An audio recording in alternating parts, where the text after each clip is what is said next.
some moments are not announced, they are felt.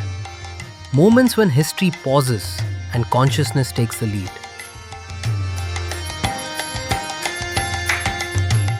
On this sacred occasion, Prime Minister Shri Narendra Modi steps into ISKCON Navi Mumbai, not as a statesman alone, but as a seeker entering sacred space.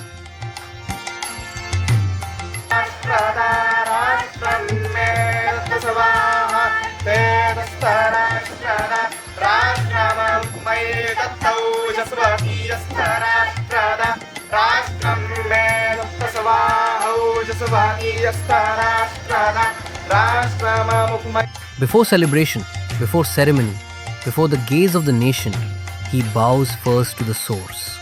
To Srila Bhaktivedanta Swami Prabhupada, the visionary who carried Krishna consciousness from India to the world with nothing but faith and an uncompromising conviction in the power of devotion. In the Gaudiya tradition, this is the order of truth. Guru before institution, lineage before legacy, humility before honor. Blessed by that living lineage, the journey continues.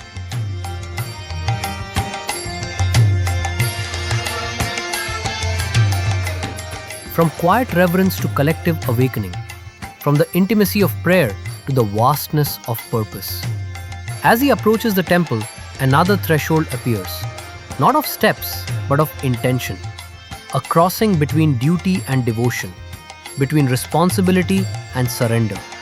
Inside, ancient mantras rise, offerings are made, and time itself seems to slow.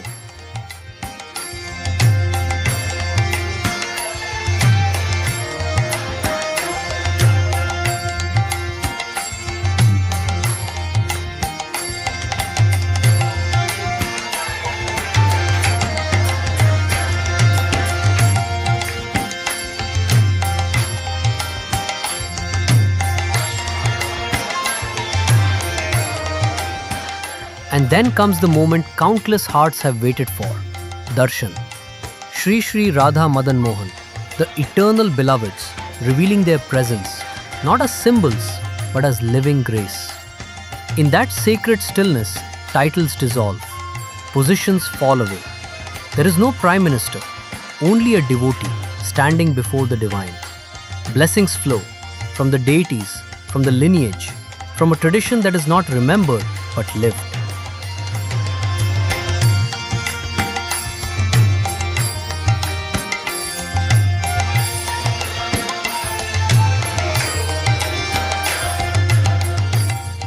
Carrying that grace, he now steps forward to the people, not bearing power, but purpose.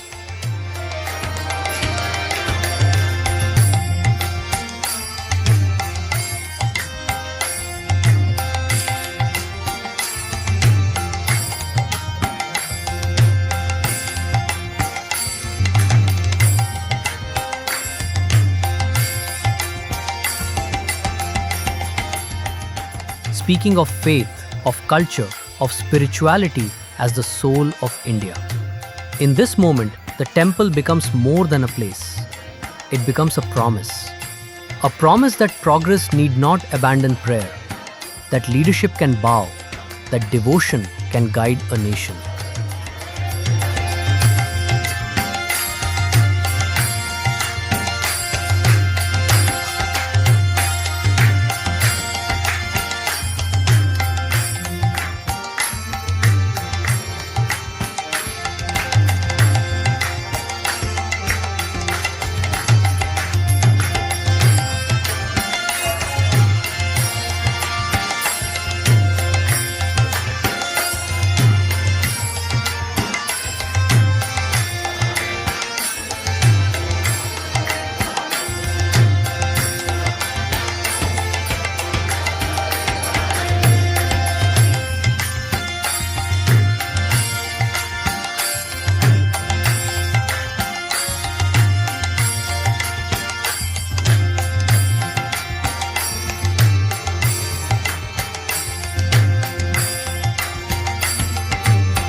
Krishna,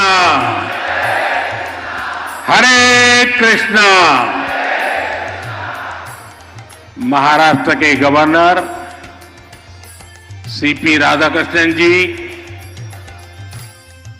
यहां के लोकप्रिय मुख्यमंत्री श्री देवाभाऊ, उप मुख्यमंत्री एकनाथ शिंदे जी,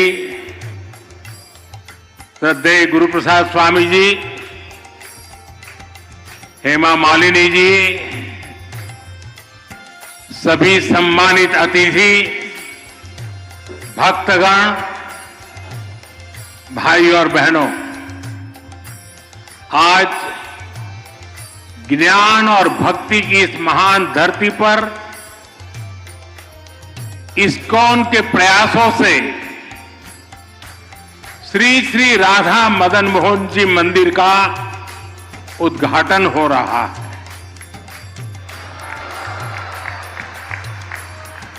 मेरा सौभाग्य है कि मुझे ऐसे अलौकिक अनुष्ठान में अपनी भूमिका निभाने का पुण्य प्राप्त हुआ है।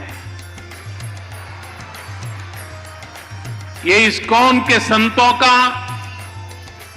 अपार स्नेह और अपनापन है। श्रील प्रभुपाद स्वामी का आशीर्वाद है। मैं सभी पूज्य संतों का आभार करता हूं, उनके चरणों में प्रणाम करता हूं। मैं अभी देख रहा था श्री राधा मदन मोहन जी मंदिर परिषद की जो रूपरेखा है, इस मंदिर के पीछे जो विचार है, इसका जो स्वरूप है, उसमें अध्यात्म और ज्ञान की संपूर्ण परंपरा के दर्शन होते हैं। मंदिर में ईश्वर के विविध स्वरूपों के दर्शन होते हैं, जो एको अहम बहुश्याम, ये हमारे विचार को भी अभिव्यक्त करते हैं। नई पीढ़ी की रुचि और आकर्षण के अनुरूप यहां रामायण, महाभारत, उसको समेटे हुए उस पर आधारित म्यूजियम भी बनाया जा रहा है। यहां वृंदावन के 12 जंगलों पर आधारित एक उद्यान भी विकसित किया गया है। मुझे विश्वास है ये मंदिर परिसर आस्था के साथ साथ भारत की चेतना को भी समृद्ध करने का एक पुण्य केंद्र बनेगा। मैं इस पुनीत कार्य के लिए इस्कॉन के सभी संतों और सदस्यों को और महाराष्ट्र के लोगों को बहुत बहुत बधाई देता हूं। साथियों, आज इस मौके पर मुझे परम श्रद्धेय गोपाल कृष्ण गोस्वामी महाराज का भावुक स्मरण भी हो रहा है। इस प्रोजेक्ट में उनका विजन जुड़ा हुआ है। भगवान श्री कृष्ण के प्रति उनकी अगाध भक्ति का आशीर्वाद जुड़ा हुआ है। आज वो भौतिक शरीर से भले ही यहां न हो, लेकिन उनकी आध्यात्मिक उपस्थिति हम सब महसूस कर रहे हैं।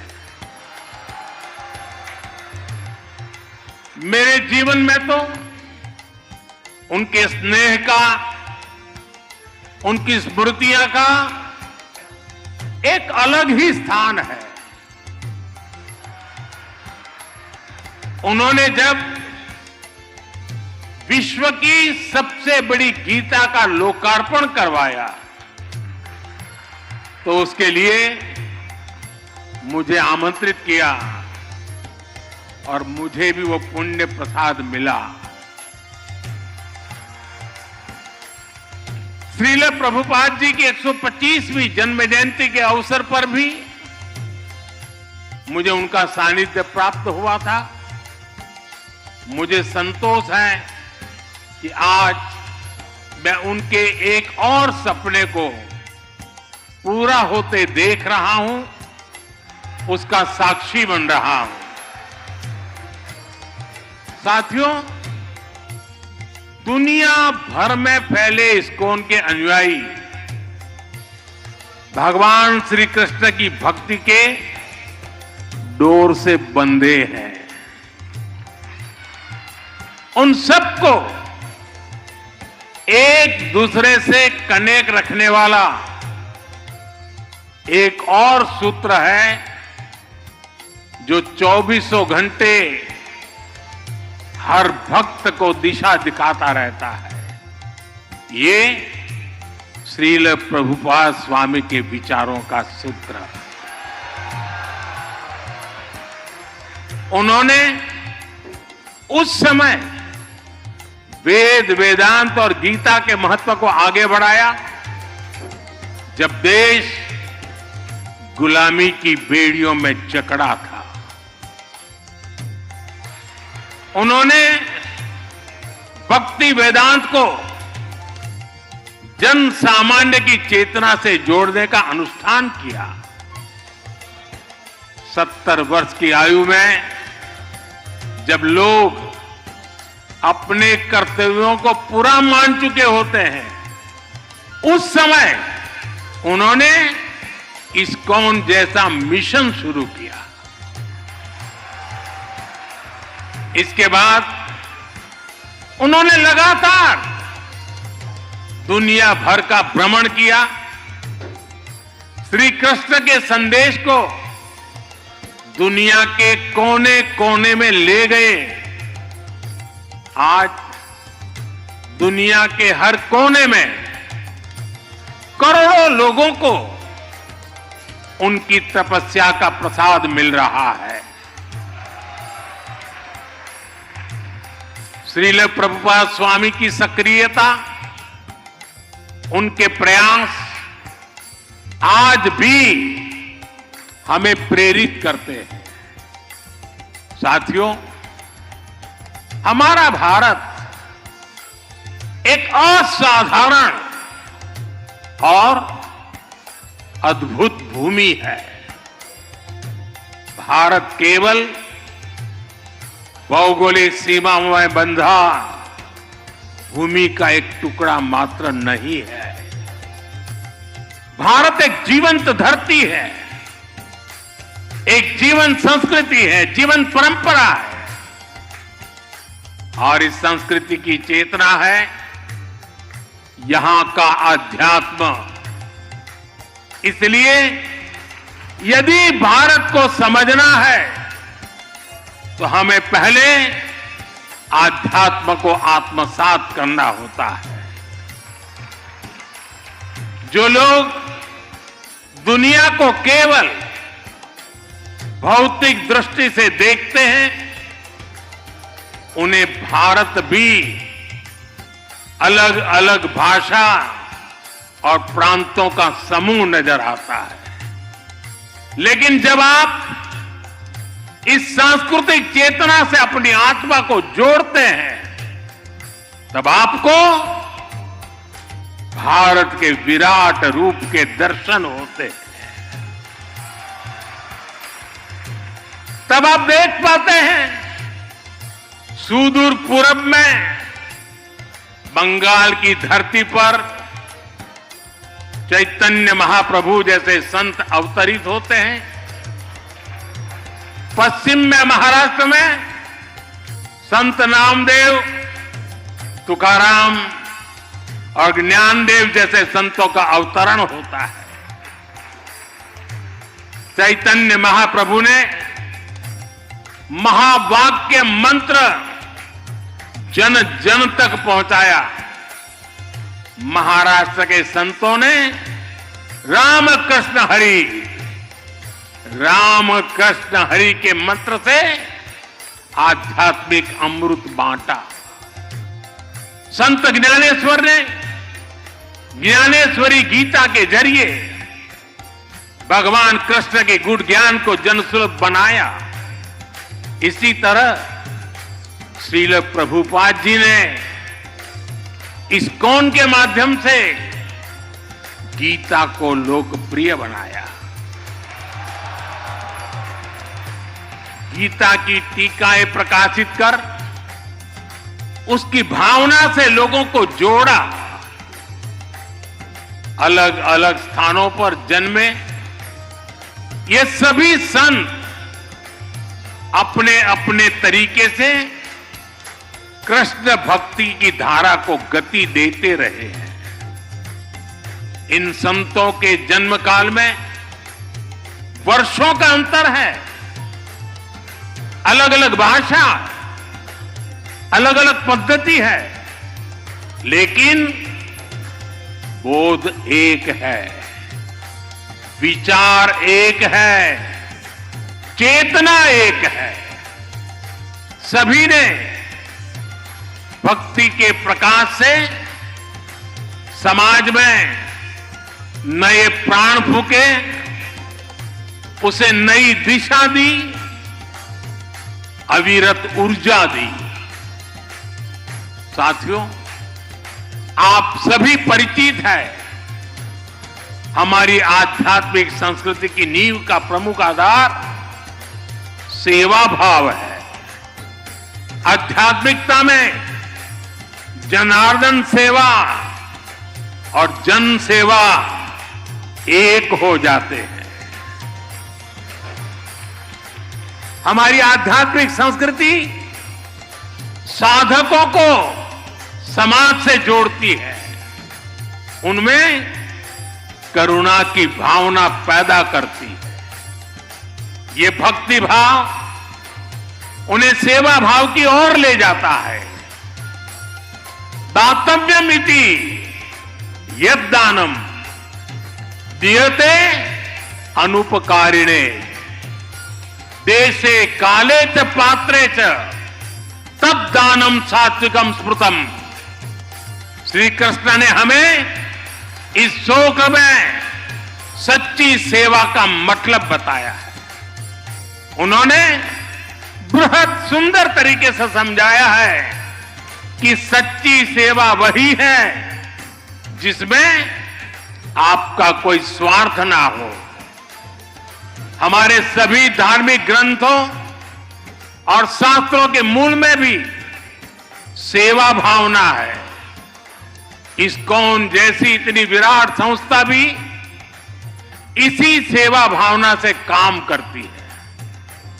शिक्षा, स्वास्थ्य और पर्यावरण से जुड़े कितने ही काम आपके प्रयास से होते हैं। कुंभ में इस्कॉन सेवा के कई बड़े कार्य कर रहा है। साथियों, मुझे संतोष है कि हमारी सरकार भी इसी सेवा भावना के साथ पूरे समर्पण से लगातार देशवासियों के हित में काम कर रही है। हर घर में शौचालय बनवाना, हर गरीब महिला को उज्ज्वला का गैस कनेक्शन देना, हर घर तक नल से जल की सुविधा पहुंचाना, हर गरीब को 5 लाख रुपए तक मुफ्त इलाज की सुविधा देना, 70 वर्ष की आयु से ऊपर के हर बुजुर्ग को इस सुविधा के दायरे में लाना, हर बेघर को पक्के घर देना, ये इसी सेवा भावना के साथ, इसी समर्पण भाव के साथ किए गए कार्य हैं जो मेरे लिए हमारी महान सांस्कृतिक परंपरा का प्रसाद है। सेवा की यही भावना सच्चा सामाजिक न्याय लाती है, सच्चे सेक्युलरिज्म का प्रतीक है।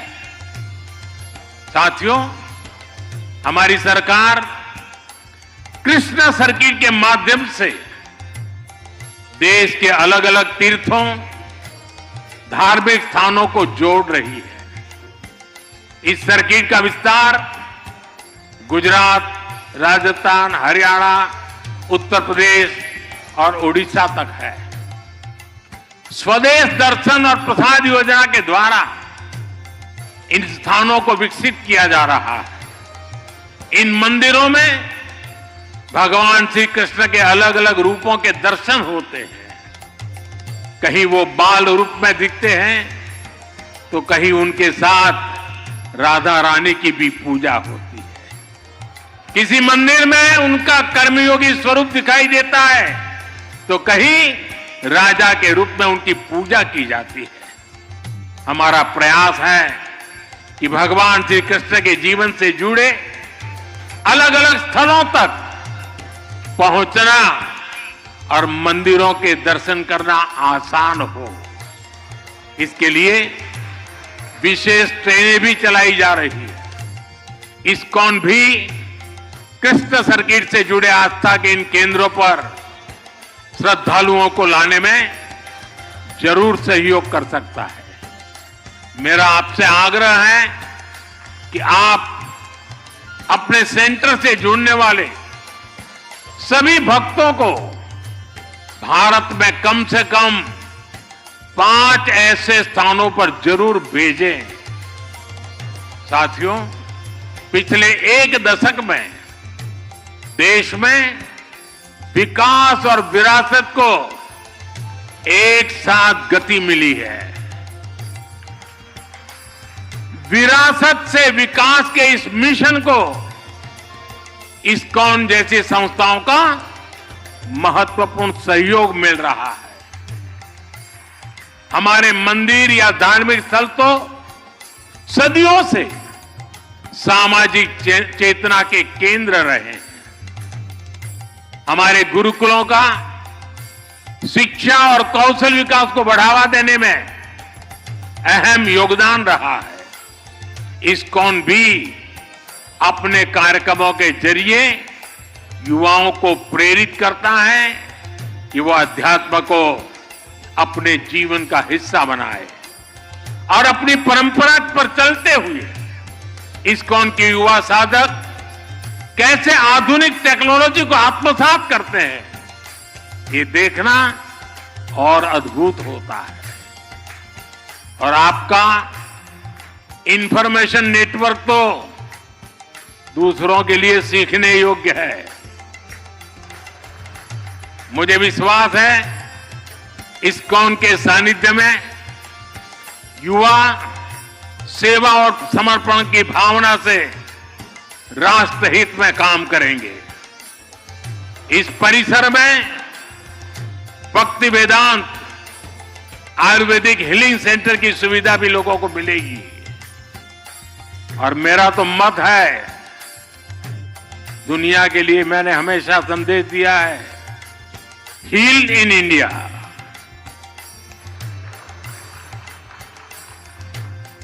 शुश्रूषा के लिए और सर्वांगीण रूप से स्वस्थ होने के लिए, वेलबींग के लिए हील इन इंडिया। यहां भक्ति वेदांत कॉलेज फॉर वैदिक एजुकेशन की स्थापना भी की गई है। इनका लाभ हर समाज को होगा, पूरे देश को होगा। साथियों, हम सब देख रहे हैं कि वर्तमान समाज जितना आधुनिक हो रहा है उतनी ही उसे संवेदनशीलता की भी जरूरत है। हमें संवेदनशील इंसानों का समाज तैयार करना है, एक ऐसा समाज जो मानवीय गुणों के साथ आगे बढ़े, एक ऐसा समाज जहां अपनेपन की भावना का विस्तार हो। इस्कॉन जैसी संस्था अपने भक्ति वेदांत के माध्यम से दुनिया की संवेदनशीलता को नया प्राण दे सकती है।